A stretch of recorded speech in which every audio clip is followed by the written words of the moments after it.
Bonjour.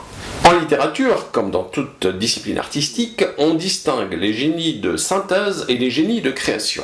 Les génies de synthèse englobent tout ce qui s'est fait avant eux dans leur discipline et proposent une vision du monde personnelle, qui généralement suscite davantage la vénération que la controverse. Les génies de création, eux, proposent une vision du monde radicalement nouvelle, tant au niveau du fond que de la forme.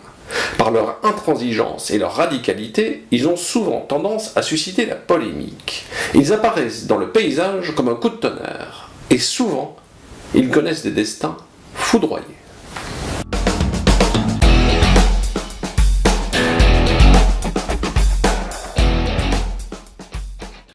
Boris Vian naît en 1920 à Ville-d'Avray, dans une famille aisée de la bourgeoisie parisienne. Ce qui frappe chez ce garçon, au regard un peu mélancolique, c'est le contraste qui existe entre son apparence, son look limite BCBG, et ses études, il a été ingénieur, et sa mentalité qui est purement anarchiste. Voilà pourquoi il s'intéressait au jazz, qui à l'époque était considéré comme une musique de rebelle, une musique pour les jeunes. Son dieu, c'était Duke Ellington, mais il s'est très vite intéressé aux as du bebop comme Bird, Miles ou Dizzy. L'art du jazz, c'est l'art de jouer dans le tempo, et ce qui frappe dans la vie et l'œuvre de Boris Vian, c'est qu'il s'est toujours appliqué à jouer à contretemps. Ainsi, ses médecins lui avaient déconseillé la pratique de la trompette, car il avait le cœur fragile et la pratique de cet instrument est déconseillée pour les cardiaques. Évidemment, Boris Vian a passé ses soirées dans les clubs de Saint-Germain-des-Prés à jouer la trompette dans des orchestres de jazz. Son autre passion, c'était la littérature. Et grâce à Raymond Queneau, qui était déjà un découvreur de talent à l'époque, il a intégré Gallimard, où il a publié en 1946 son premier roman Vers coquin et le plancton, un roman qui est passé d'ailleurs assez inaperçu. Peu de temps après, il s'est mis à l'écriture d'un deuxième livre, qui est paru en 1947. Un livre qu'il a écrit en 3 mois seulement, et à l'âge de 26 ans s'il vous plaît. L'écume des jours.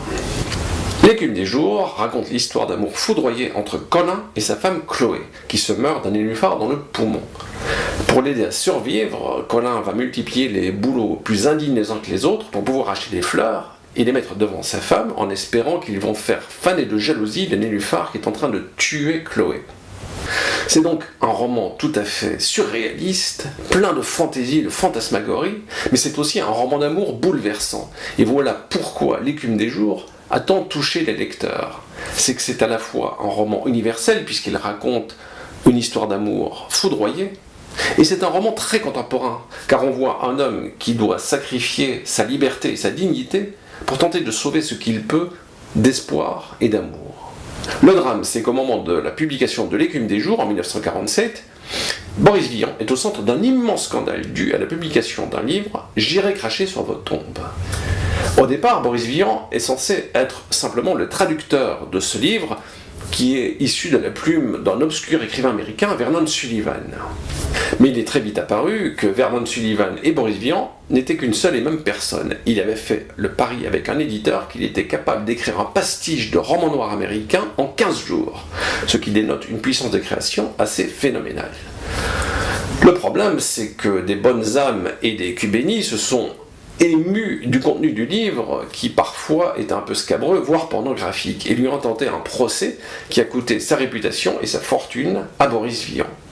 L'autre drame, c'est que Gallimard, qu'on a connu moins pointilleux sur le plan de la morale pendant la Deuxième Guerre mondiale, Gallimard donc s'est ému que sa maison abritait un jeune pornographe, et il a chassé Boris Vian de la maison et de son catalogue. Et c'est ainsi que L'écume des jours est passé totalement inaperçu. Et pendant 15 ans, il a disparu de la circulation. Le livre n'a été republié chez un autre éditeur que dans les années 60, où il a connu le succès que l'on sait. Pour survivre, Boris Vian a multiplié les publications chez les petits éditeurs, des romans qui n'ont d'ailleurs eu aucun succès. Il a écrit aussi beaucoup de chroniques de jazz, des poèmes, il est devenu directeur artistique dans une maison de disques, et il a écrit des chansons qui, elles, ne sont pas passées inaperçues. Aujourd'hui encore, Le Déserteur est une chanson qui sent le soufre. Ultime pied donné et ultime contretemps, il est mort à 39 ans en assistant à la première du film tiré de son roman « J'irai cracher sur vos tombes », un film qu'il détestait par ailleurs. Boris Vian aura réussi à surprendre tous ses amis jusqu'au dernier jour, preuve que l'art du contretemps était vraiment inscrit jusqu'au plus profond de son cœur. On a oublié depuis très longtemps les braves gens et les cubénis qui ont craché sur la tombe de Boris Vian et ont sali sa réputation de son vivant. Mais l'œuvre de Boris, notre ami, notre frère, elle, est immortelle. Les génies de synthèse, comme Marcel Proust ou Marguerite Yourcenar, suscitent une vénération tout à fait méritée par ailleurs.